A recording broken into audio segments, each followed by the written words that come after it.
El doctor Ramiro García. Bienvenido a Punto de Orden. Doctor, la justicia ecuatoriana no solo está politizada, según se ve, ha sido sicilianizada, ha sido penetrada por mafias criminales. Buenos días, muchas gracias por la invitación. Un saludo para todos los oyentes de mi querida Guayaquil y de Santa Elena.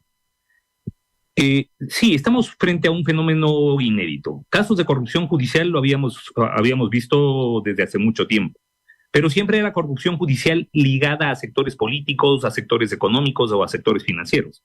El componente nuevo, este nuevo ingrediente que se da ahora es que esa corrupción judicial va ligada al narcotráfico y al crimen organizado. Y esto sí le da otro matiz completamente diferente al problema judicial. Ya no es un problema solamente de corrupción, ya no es un problema solamente de falta de nivel o de selección inadecuada de jueces. No, ahora estamos viendo jueces que incluso vía de los chats que hemos visto, están pensando en convertirse en narcotraficantes. Jueces que conversan con la facilitadora que tenía la criminalidad organizada ahí en la corte de Guayaquil, esta señora Salazar, sobre la posibilidad de mandar unos kilitos, dicen ahí, y a entrar directamente al negocio del narcotráfico. Es decir, no contentos con fallar a favor del narco, no contentos con favorecer a personas vinculadas a la criminalidad organizada con sus sentencias, estaban pensando en entrarle al negocio también. Así que yo creo que esto pues, nos presenta una cara totalmente nueva y horrible de la justicia ecuatoriana. Doctor García, ¿cómo garantizamos un concurso ético y transparente para designar a los jueces de la Corte Nacional de Justicia? Veo en un tuit que lo acaba de atacar el expresidente Correa, dice ya salió a recomendar jueces en el concurso. A ver, primero, yo no he recomendado jueces, yo lo que he recomendado es metodologías. Lo que he dicho es que, obviamente, si queremos tener buenos jueces, tenemos que dar una mayor puntuación a sus antecedentes académicos, que tiene que haber pruebas de confianza adecuadas, que tiene que haber un sistema de selección adecuado, que tienen que conformarse comisiones de expertos adecuadas. Bueno, todo esto creo que resulta obvio, tan es así que el Consejo de la Judicatura ha acogido estas recomendaciones, que no es que las he emitido solamente yo, sino un grupo de juristas, llamado Juristas por la Democracia, que en base de nuestras coincidencias y sobre todo de nuestras diferencias, pues hemos llegado a un acuerdo como ciudadanos de recomendaciones que consideramos básicas que debería asumir el Consejo de la Judicatura, y creo que casi la totalidad de estas recomendaciones han sido aceptadas. ¿A quién le interesa que no tengamos buenos jueces? Obviamente a la criminalidad organizada. A la criminalidad organizada le interesa que tengamos jueces que puedan ser comprados. Le interesa que tengamos jueces ignorantes a los que les puedan pasar con un pendrive el fallo. Les interesa que tengamos malos jueces que ellos puedan hacer lo que les da la gana y que una comunicadora social sea a la final la que maneje la corte, como pasaba en la Corte Provincial del Guayas. Un dato no menor es que el 50% de la sala penal de la Corte Provincial del Guayas está presa en Quito, en la cárcel 4. Yo creo que esto es algo que nos tiene que llamar muchísimo la atención. Y que el expresidente Correa coincida con la criminalidad organizada en esto también, porque sus coincidencias han sido varias. Recordemos que esta señora Salazar la visitaba. Cuando él decía que ya no le conocía, aparece una foto donde están ahí abrazaditos. Bueno, es decir, que el expresidente Correa, prófugo por cohecho y con claras vinculaciones a la criminalidad organizada, me diga que yo soy nefasto, pues yo, como dije en el tuit, pues me lo cuelgo como medalla.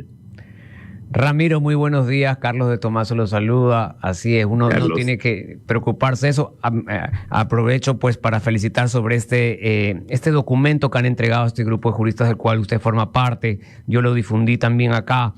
Y quisiera revisar un poco esos planteamientos, esos nudos críticos que ustedes ponen, que ya algunos han sido acogidos, pero es importante cuando decimos qué hacer, es importante estas propuestas y están entrando a una parte que es fundamental, que son los concursos.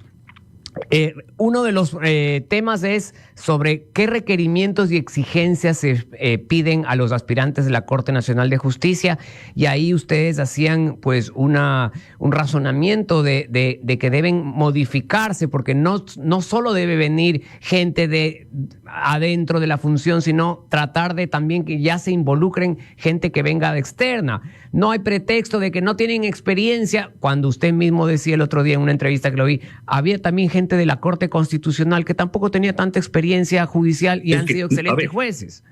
En esto, Carlos, una precisión. No es que no tenían mucha experiencia, no tenían ninguno de los 9 jueces actualmente de la Corte Constitucional, que sin duda es la mejor corte que tenemos, que hemos tenido, ha tenido experiencia judicial. Y sin embargo, sus sentencias son cualitativamente muy superiores a las que dictan cualquiera de las cortes ordinarias, empezando por la Corte Nacional de Justicia. ¿Qué plantean ustedes entonces ahí, Ramiro?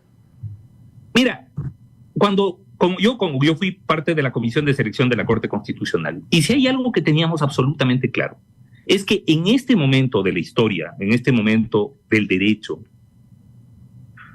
y en este momento del país, ¿no?, tenemos que pensar y tenemos que buscar jueces que tengan los más altos estándares académicos. ¿Por qué? Porque si queremos jueces que, más allá de resolver causas, que eso lo puede hacer cualquier juez, todos los jueces de primer nivel resuelven causas, eso no es el tema, pero si queremos jueces que puedan emitir decisiones que luego se constituyan en puntos de referencia jurisprudencial para los jueces inferiores, tienen que ser gente que tenga muy buen estándar académico. Así de sencillo. Entonces, quitarse ese mito de que solamente los que han pasado décadas dentro de la función judicial pueden ser buenos jueces en Corte Nacional. No es así. Otra de las... Aspiramos... Totalmente, ¿sí?, de acuerdo. Además, pues, va a ser importante una buena calificación, como ustedes decían. No puede ser que el PhD no lo puntuaban bien cuando se sabe el nivel de exigencia. No lo puntuaban. Era 0. O sea, tener una maestría de cualquier universidad de garaje tenía puntuación. Tener PhD no puntuaba. Es una cosa de locura. Entonces, la pregunta es, ¿qué jueces queremos seleccionar? ¿Bajo qué criterios? Entonces, ese criterio a mí me parece totalmente mediocre. La explicación que se dio en un inicio de que es que no estamos escogiendo profesores universitarios. Sí, por supuesto, estamos escogiendo algo más. Estamos escogiendo quién va a impartir justicia y quién va a dictar las líneas gruesas por donde los tanto jueces y operadores judiciales y abogados vamos a tener que transitar a futuro. Esto es una responsabilidad todavía mayor que la de un profesor.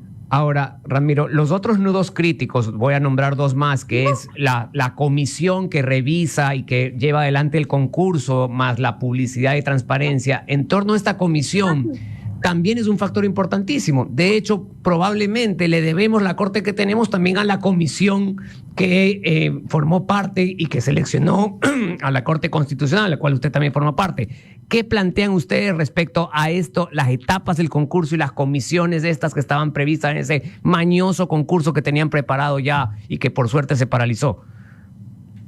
Carlos, concuerdo plenamente contigo. La mitad, mejor dicho, un 40% del éxito del concurso radica en que tenga normas claras y adecuadas. Y creo que ese 40% ya lo hemos conseguido. El siguiente 40% radica en que se seleccione uno o varios, porque pueden ser varios, entiendo que son varios comités de expertos, unos encargados de la calificación de méritos, en fase de méritos, y otros encargados de la evaluación en fase de oposición. Y eventualmente se podría pensar en un tercer grupo encargado de conocer las apelaciones y los reclamos que puedan existir. Punto. Pero ese otro 40% es fundamental. Y el 20% que es decisivo es que exista la voluntad política del Consejo de la Judicatura de hacer bien las cosas.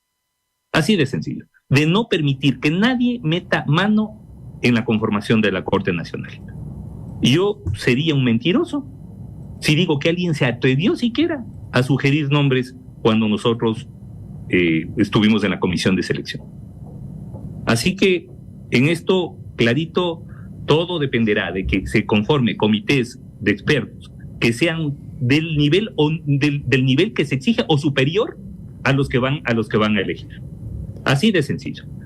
Entonces, esos comités de expertos que no pueden simplemente, es que la universidad no sé cuántito de no sé dónde nos sugirió, no, a ver un ratito, acá nos conocemos todos.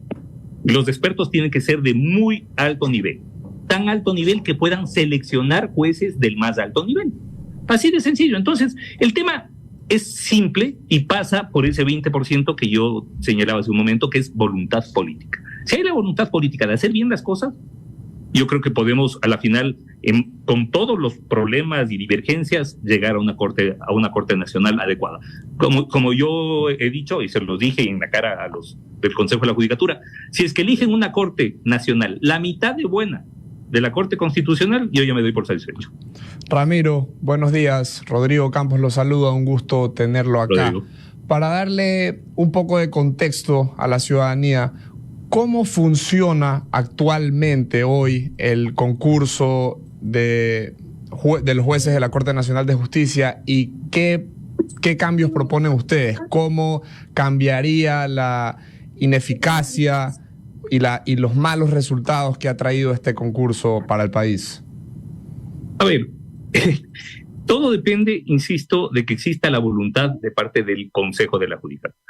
Cada Consejo de la Judicatura conforma una corte a su imagen y semejanza.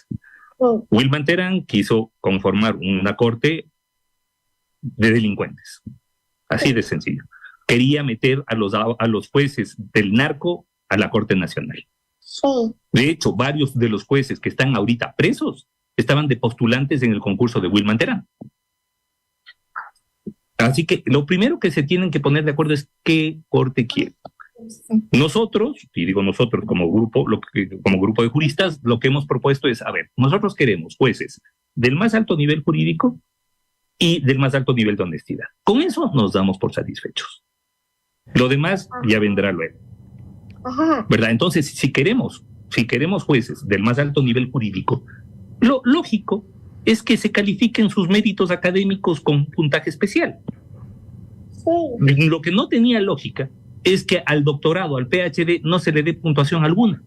Eso no tiene sentido. Es más, nosotros fuimos más allá, porque ahora existen PhDs de garaje también, es decir, se están yendo a La Habana, se están yendo a las universidades del norte del Perú, los fines de semana a sacar doctorados. Nosotros inclusive decíamos que se incluya como estándar el ranking QS y que sean y que tengan una puntuación adicional los títulos obtenidos en las universidades que están entre las 1000 primeras del mundo en el ranking QS. Esa propuesta no nos la aceptaron, pero yo creo que habría que debatirla y pensarla a futuro. Porque para evitar justamente esas trampas, ¿no? Porque hay gente, claro, la titulitis, hay gente que se llena de 5, 6, 7 títulos, todos de ínfimo nivel, y con esto formalmente pues juegan en ventaja. Así no funciona. Ramiro, ¿y qué están planteando ustedes sobre las etapas ascensor supersónico? Esas etapas en las que los que vienen abajo y son amigos los políticos de repente pasan al piso 19, que son esos exámenes orales, exámenes de confianza, donde los catedráticos se caen justo en el examen oral y el amigo de Juanito, pues qué buena presentación, qué brillante. Sí, entonces, ¿qué estamos haciendo con esas etapas de ascensor? El antídoto contra eso es la publicidad del concurso. Mientras más público sea el concurso, mejor. Lo primero que hemos insistido es que se estandarice las hojas de vida de cada uno de los postulantes. Es decir, si yo postulo, tengo que meterme a un formulario, llenar un formulario donde voy a ingresar todos mis méritos académicos y profesionales, pero estandarizado. Y todo esto público, de manera que los medios de comunicación, las facultades de jurisprudencia, los colegios de abogados y la ciudadanía en general pueda acceder directamente a esa información y pueda ver quién hace trampa y quién no, para que no pase lo que pasó en Contraloría, que resulta que uno de los postulantes que tenía como 29 años y tenía como 70 años de experiencia. Entonces, cosas así que no tienen sentido, ¿no? Así que existan normas claritas, normas adecuadas, que todo sea público, que como pasó en la Corte Constitucional, en la selección de Corte Constitucional, que el proceso de selección sea público, que la oposición oral sea pública. Todo eso en todo eso se tiene que insistir muchísimo, muchísimo, porque solamente la publicidad, la transparencia, nos va a poder garantizar un proceso adecuado. Ahora, este cuadernillo, Ramiro, es perfectamente también aplicable al resto de procesos. De hecho, se viene el concurso de la fiscal también, va a ser exactamente los mismos nudos críticos. Totalmente. El concurso de fiscal dependerá, ahí es un poco más fácil porque se elige a uno. Entonces, claro, la pregunta es ¿cuál es el mejor? Eso dependerá de cuáles sean los estándares que se exijan. Porque si lo que se exigen es, por ejemplo, experiencia en la fiscalía, entonces el mejor será alguno de los fiscales que viene haciendo carrera. Si el mejor, como nosotros proponemos, sea el que tiene mejores méritos académicos, pues bueno, entonces ahí vamos a tener un fiscal que tenga el mejor conocimiento jurídico. Entonces, claro, todo depende de qué estemos buscando. Si buscamos una Corte Nacional de calidad, desde nuestro punto de vista, tiene que ser una corte de calidad jurídica y de calidad ética. Si podemos conjugar esas dos cosas, vamos a tener una corte de calidad. Si no, porque además, ojo, no tiene sentido insistir en experiencias que ya han fallado. La Corte Nacional actual, la que está renovándose, es una corte llena de judiciales. ¿Y podemos decir que tenemos una buena Corte Nacional? De ninguna manera. El propio presidente entrante actual de la Corte Nacional ha reconocido que la Corte Nacional tiene problemas hasta de corrupción. Bueno, lo hemos visto. Ahora, la otra pregunta que viene del caso es, ¿había posibilidad de hacer una consulta popular para efectos de tener una pregunta sobre esto de la justicia y todo esto, para efectos de tener un poco más de fuerza para defenderse de la fiebre de garantías jurisdiccionales que atacan a estos concursos? Ahora que vemos que las garantías jurisdiccionales se utilizan hasta para temas de banca, financieros. Bueno, las últimas reglas que ha dictado la Corte Constitucional, Ramiro, donde ha empezado a regular juez competente, etcétera, una serie de jurisprudencia vinculante, ¿es suficiente para impedir que estos concursos sean atacados? Porque van a atacarlos, ¿no? Los enemigos de los concursos transparentes utilizan las garantías jurisdiccionales para atacar los concursos. ¿Crees que está suficientemente protegido ya el tema con la jurisprudencia de la Corte, o todavía hay este temor o esta sospecha o peligro de que se interrumpan estos procesos por las garantías jurisdiccionales? Mira, Carlos, yo creo que el mayor órgano de depuración, lastimosamente, de la función judicial actualmente ha sido la Fiscalía. Han tenido que caer presos jueces para que los demás jueces puedan entender de que sus actuaciones van a tener consecuencias. No solamente desnaturalizaron, prostituyeron a las medidas cautelares en todo el país. Jueces de Manglar Alto estaban liberando a personas detenidas en La Tacunga. Jueces de Manabí, de Flavia Alfaro, estaban liberando personas que estaban privadas de libertad en Guayas. Ni qué hablar de los jueces del Guayas. Espérense un ratito que ya mismo vendrán los jueces de Zamorondón, que también son nacionalmente célebres por pisos. Entonces, yo creo que el Consejo de la Judicatura es el ente llamado. El problema es que es un Consejo de la Judicatura que gira alrededor de su propio eje, que no puede generar institucionalidad, porque parte de una lógica del reparto. Se nombra 5 vocales y lo que hacen es repartirse entre los 5 las direcciones provinciales y las direcciones nacionales. Es decir, no es que entre los 5 eligen al director provincial del oro de entre un grupo de carpetas para ver cuál es el mejor. No. Entonces al vocal A le toca el oro, por decir algo, el oro, Loja, Azuay. Al otro le toca Guayas, Santa Elena, Santo Domingo. Y así. Entonces, claro, bajo esa lógica de reparto, cada uno de los vocales pone el que le da la gana, y es mucho más difícil ser asistente judicial en Luján que ser director provincial en Guayas. Y eso no tiene sentido. Mientras no puedan generar institucionalidad. Porque además, ojo, se cae uno de los vocales por cualquier razón, se muere, renuncia, lo destituyen, lo que sea, entonces van los otros 4 y se reparten lo que tenía ese vocal. Y claro, es una lógica. El Consejo de la Judicatura, independientemente de quién esté, está construido bajo una lógica mafiosa, una lógica de reparto. una lógica de parcelaje político de la justicia. Y mientras esto funciona así, mientras no haya voluntad política de cambio, la cosa no va a cambiar. Mire, ahorita tenemos un Consejo de la Judicatura conformado, creo yo, adecuadamente. Yo creo que tenemos 4 vocales decentes, buenos. Y sin embargo, tenemos la sensación de que el tema de la administración de justicia no camina. Tenemos la sensación de que el Consejo de la Judicatura no avanza. ¿Y no avanza por qué? Porque siguen caminando en esa senda del reparto. Entonces, a ver, si uno pregunta, bueno, ¿y qué pasa con TICS? No, es que TICS le corresponde al vocal tal. ¿Y qué pasa con acceso a la justicia? No, ese es de la vocal otra. Y así. Entonces, así no puede funcionar. Y claro, eso facilita para que cuando llegan un par de delincuentes al Consejo de la Judicatura, como Terán o Muñoz, por ejemplo, entonces resulta que esas parcelas de poder que tienen terminan completamente prostituidas. No, para nadie es un secreto que Guayas estaba a cargo de Muñoz, por ejemplo. Y mire el despelote que se armó durante los 2 últimos años. Ramiro, una de las tareas más complejas para el concurso de selección de jueces es el de juzgar el carácter y las intenciones de las personas que están participando.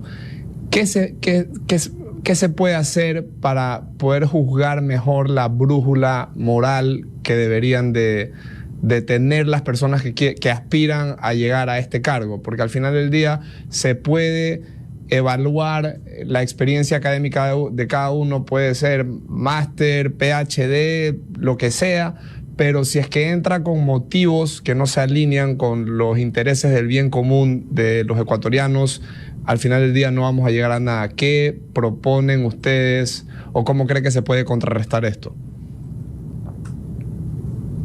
Bueno, yo creo que primero insisto en el tema de la publicidad del concurso. Y esa publicidad y transparencia del concurso va a dar lugar a que en fase de impugnaciones, que también la hay, pues la ciudadanía pueda activarse y actuar adecuadamente, ¿no? Eso yo creo que es importante. Me parece que es importante. Creo que estamos en un ambiente en el que todos nos conocemos, todos sabemos quién es el pillo, todos sabemos quién es el delincuente, y yo creo que el Consejo de la Judicatura pues también lo sabe. Y lo importante, insisto, lo importante es que las reglas sean claras y que el comité de expertos sea adecuado. Inclusive nosotros propusimos, y es así, si nos lo aceptaron, que dentro de los comités de expertos se incluya también expertos internacionales, que estén totalmente fuera de todo interés, de toda lógica, de toda vinculación con el ámbito jurídico nacional, y de esa manera pues garantizamos total transparencia e imparcialidad a la hora de calificar. Muchísimas gracias al doctor Ramiro García, distinguido penalista del Ecuador. Gracias por la entrevista, Ramiro. Muchas gracias a ustedes, muy amables por la invitación.